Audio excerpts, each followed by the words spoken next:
Welcome back to Knowledge Radar. I am Suparna, and in this video I am going to decode the new education policy which has been introduced by government on 29 July of 2020.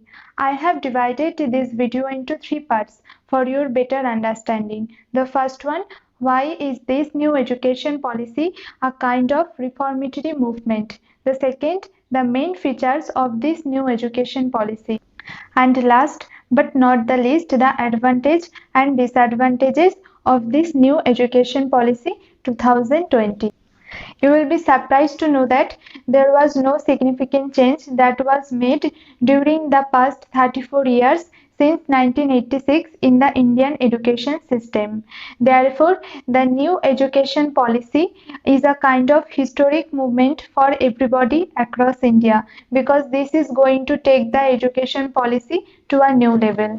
The government has decided to make a big change in the Indian education system to make sure that the students not only know the theory but also they are well enhanced with the practical knowledge. So let's move on to the main features of this new education policy 2020. Let's first understand the old national policy on education 1986, which includes the 10 plus 2 system which we are still following, which includes the primary stage and that is from class 1 to 5, the upper primary stage which is class 6 to 8, the secondary stage which involves class 9 and 10 and the higher secondary stage which is class 11 and 12. Now the new education policy 2020 or the national education policy which we are talking about. Rather than following the 10 plus 2 design, it has come up with the new design which is 5 plus 3 plus 3 plus 4 design. Now the 5 means 5-year foundation stage which will include the 3 pre-primary classes and the grades of class 1 and 2. The focus in these 5 years would be to enhance the language of the student so that he is able to acquire knowledge using this language, and it will be play-based, activity-based learning. Now moving on to the next stage which includes the next 3 years. It will include class 3, 4 and 5. Here reading, writing, speaking, physical education etc. will be focused on. Textbook and formal classroom will be introduced rather than the play-based activities. Moving on to the 3-year middle stage which involves class 6, 7 and 8. Here concepts in subjects and experimental learning is focused on, and also explorations of relations among different subjects, special emphasis on coding and vocational education is focused on. Now moving on to the last 4-year secondary stage which involves grades 9 to 12. Here the importance of board exams will be reduced. The 10th and 12th board exam will be removed and there will be no stream. The streams will be multidisciplinary. For example, a science student can also study history with equal importance. The 4-year will include 8 semesters with 5 to 6 subjects in each semester, with some essential common subjects and greater flexibility in elective courses. Talking about the major changes in higher education which is also focused on multidisciplinary education and flexibility of subjects. For example, an engineering student can also opt for music if interested. It also includes multiple exit options, which is a very good idea.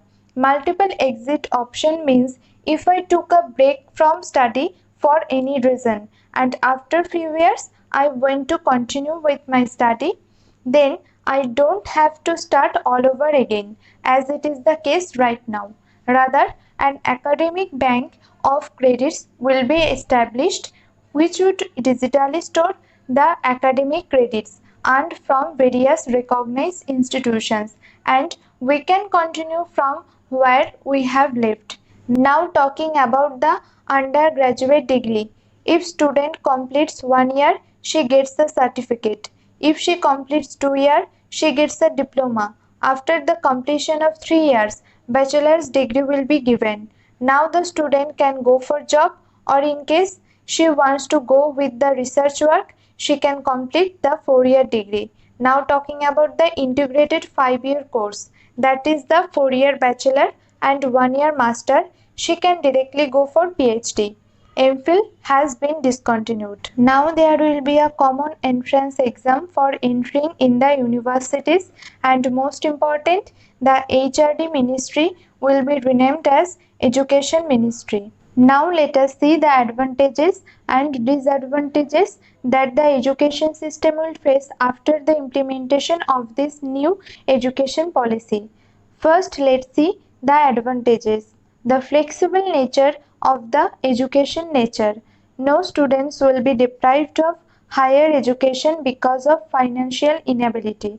The government has given more emphasis on practical education from class 6 onwards.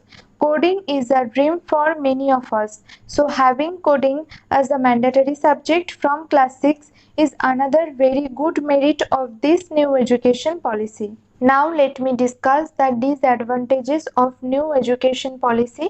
There will be a common entrance exam for the students to get admission into the courses after 12. So it will be very tough for some students to crack this exam and to get admitted in further courses. Up to 6th standard, students will be introduced with subjects in regional languages. So it will be a problem if someone changes the state for their parents' job or for any other reasons.